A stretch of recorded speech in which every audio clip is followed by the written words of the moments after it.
Deep beneath the sands of Egypt, in tombs sealed for thousands of years, there lie bodies preserved in such perfect condition that you can still see the individual hairs on their heads.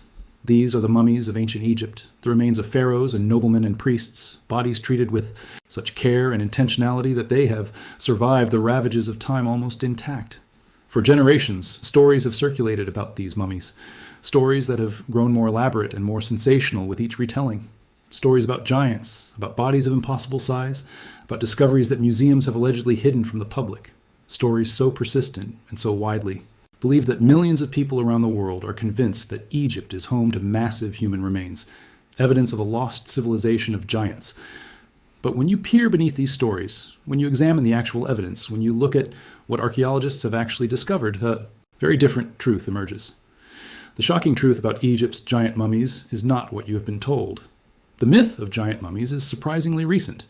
Despite Egypt being the birthplace of one of the world's oldest and most extensively documented civilizations, despite the fact that Egyptologists have been systematically excavating and studying Egyptian tombs for centuries, the claims about giant mummies only began to circulate widely in the 19th century. The explosion of Egyptology as a field of study, the discovery of ancient tombs filled with treasures and mummies, the public fascination with ancient Egypt that gripped the Western world during this era, all of these elements created a perfect environment for fantastical stories to flourish and spread. In newspapers and magazines, wild claims began to appear, accounts of gigantic humanoid skeletons discovered in remote tombs, stories of mummies standing 7 feet or 8 feet or even taller, narratives about how academic institutions were suppressing these discoveries, how the established scientific establishment was engaged in a cover-up to hide evidence of giants from the public. What is remarkable about these stories is how little evidence they are actually based on. When you track the origins of specific claims about giant mummies, when you try to trace the chain of sources back to original discovery accounts, what you find is almost always the same thing. The story has been repeated and elaborated and transformed as it has passed from one person to the next, but the original source has been lost or obscured or never existed in the first place. A claim gets made in a fringe publication, it is picked up by another source and modified slightly, it spreads through social media and internet forums where it is elaborated further, and eventually it enters the general consciousness as established fact, even though there is no credible evidence supporting any part of it. The real story of Egyptian mummies is far more interesting than any myth about giants. It is a story about how the ancient Egyptians developed one of the most sophisticated and successful techniques for preserving the human body that has ever existed. It is a story about religious belief and technological innovation working together. It is a story about how we can learn profound truths about an ancient civilization by studying the bodies they left behind. The ancient Egyptians practiced mummification for over 3,000 years. The process was not invented at a single moment, but evolved gradually over centuries, as the Egyptians experimented with different techniques and discovered what worked best. The earliest mummification practices were relatively simple, involving the wrapping of bodies and the placement of items in tombs to sustain the deceased in the afterlife. But over time, the process became increasingly sophisticated. The Egyptians discovered that the hot, dry climate of Egypt naturally preserved bodies if certain conditions were met. They found that by removing the internal organs, they could slow the decomposition process dramatically. They learned that certain salts and resins and oils could be applied to the body to further preserve it. They developed a method of wrapping bodies in linen cloth, layer after layer, that protected the mummified remains and made them even more durable. The purpose of mummification was fundamentally religious. The ancient Egyptians believed in an afterlife, a continuation of existence beyond death. But this afterlife, they believed, required a functioning body. The soul, or what they understood as the essence of the individual, needed a physical form to inhabit. Mummification was thus a religious practice, designed to preserve the body so that the soul could continue to exist in the afterlife. It was not simply about preserving a body for the sake of preservation. It was a sacred act, performed by priests according to strict religious protocols, intended to ensure the continuity of life beyond death. The mummies that have been discovered over the centuries represent people of all social classes.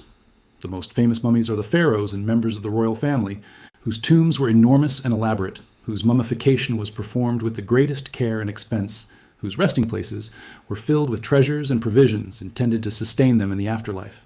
The mummy of Tutankhamun, discovered in 1922 by Howard Carter, is perhaps the most famous mummy in the world. The tomb of Tutankhamun, unlike most royal tombs, was found essentially intact, filled with treasures and artifacts that had been sealed in the tomb for over 3,000 years.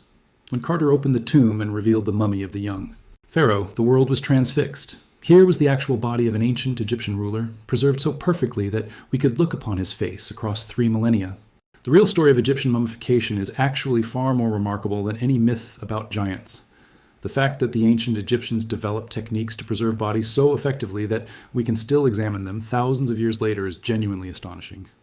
The fact that we can look at a mummy and learn about what that individual ate, what diseases they suffered, from what their social status was, what their daily life was like, is genuinely remarkable. The fact that the ancient Egyptians developed these techniques without access to modern chemistry or microbiology, based entirely on observation and experimentation, is genuinely impressive. The mummies also tell us profound things about death and belief and the human need to preserve and to remember. Every mummified body is a testament to the belief of the person or persons who prepared it, that something important survives death, that the physical body remains meaningful, that preservation of remains is a way of honoring the deceased. The time and effort and expense that went into mummifying a body tells us how important the deceased person was to their community, how much their family or society valued them. A royal mummy, buried in an elaborate tomb with treasures and provisions, tells us about the reverence accorded to pharaohs. A more simply mummified body tells us about the beliefs and practices of ordinary Egyptians. All of them tell us that death was not understood as an ending, but as a transition. When we look at actual mummies in museums around the world, when we read the careful scientific analyses that have been done on mummified remains, when we listen to what archaeologists and Egyptologists who have actually studied these remains have to say, a very clear picture emerges. There are no giant mummies. There are no superhuman remains. There are only the actual bodies of actual humans, preserved through techniques that the ancient Egyptians developed, containing within them the evidence of real lives lived in an ancient civilization. The persistence of the giant mummy myth, despite overwhelming contrary evidence, tells us something important about how human beings process information and construct beliefs. We are not purely rational creatures, weighing evidence and adjusting our beliefs based on what the evidence shows. We are creatures who are drawn to narratives that are exciting and dramatic, and that confirm what we already believe about the world. Once we have accepted a belief, especially one that is emotionally satisfying or that fits into a broader worldview that we are invested in, we tend to resist evidence that contradicts that belief. We interpret ambiguous information in ways that support our preferred belief. We discount expert opinion that contradicts our belief. We seek out sources that agree with us and avoid sources that disagree. This is a universal human tendency, not a mark of stupidity or ignorance. People with high levels of education and sophisticated understanding of many topics can fall prey to misinformation about areas where they are less knowledgeable. Confirmation bias is a universal feature of human cognition. The challenge is to be aware of our own biases and to consciously work to resist them, to remain open to evidence that contradicts our beliefs, to trust expert opinion even when it conflicts with what we would prefer to believe. In the case of Egyptian mummies, the evidence is overwhelming and has been accumulated over more than a century and a half of careful scientific study. There are no giant mummies. The average height of ancient Egyptians was not dramatically different from the average height of modern humans. The mummified remains that have been found and studied show evidence of normal human variation, not of any superhuman population. This evidence comes from multiple independent sources, from different museums and research institutions around the world, examined by thousands of scientists and scholars, documented in hundreds of academic publications. The consistency of this evidence across so many independent studies and researchers makes it extraordinarily unlikely that the entire scientific community is either lying or engaged in a massive cover-up. What we should do instead is appreciate the actual remarkable achievements of ancient Egypt. The pyramids are genuinely impressive structures, built by a civilization with sophisticated knowledge of mathematics and engineering.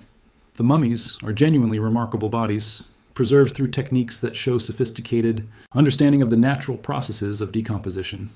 The art and literature and philosophy of ancient Egypt are genuinely profound contributions to human culture.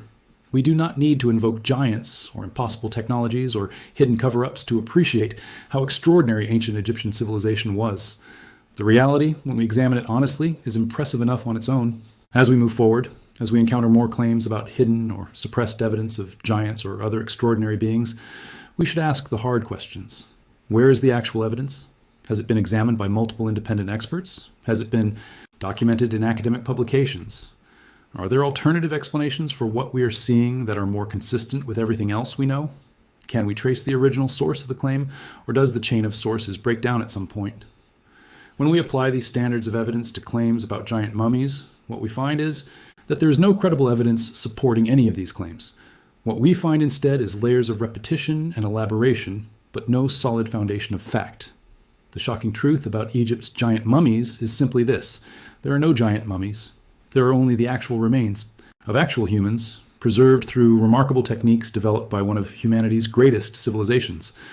These remains are valuable, not because they are exceptional or superhuman, but because they are human, because they connect us to our past, because they teach us about the people who lived thousands of years ago.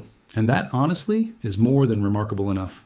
Inside the wrappings of a mummy that had lain undisturbed for over 3,000 years, scientists discovered something that would force us to rewrite the history of ancient Egypt. Not an artifact, not a text, but a secret written in the DNA itself. And what they found would solve a mystery that has confounded archaeologists and historians for centuries. The question was simple. Who was Ramesses, really? What was his family tree? How was he connected to the other great pharaohs of Egypt? But the answer turned out to be far more complex, far more revealing, and infinitely more controversial than anyone could have predicted. The mummy in question was Ramesses II, one of the most celebrated pharaohs of ancient Egypt. He ruled during the 19th dynasty, around 1370 years before Christ. He built monuments. He fathered countless children. He fought battles. He lived an extraordinarily long life for his time.